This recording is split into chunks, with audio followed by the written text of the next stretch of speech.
So here we have wave problem number 5. We're told that middle C has a wavelength lambda of 1.31 meters, and the speed of sound, v sub s, is 343 meters per second, and we want to find the frequency of middle C. So we'll pull up our equation. You'll probably be using this equation frequently, so it's good to keep this one close.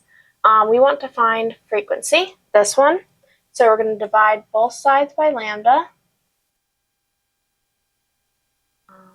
Cancel the lambdas here, and that's going to give us v over lambda is equal to f. Because we're dealing with sound, we can call it v sub s.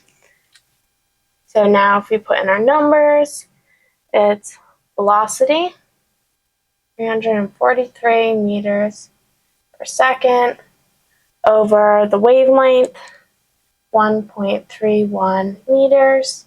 Our meters will cancel. We'll be left with units of 1 over seconds, which is good. That's units of frequency.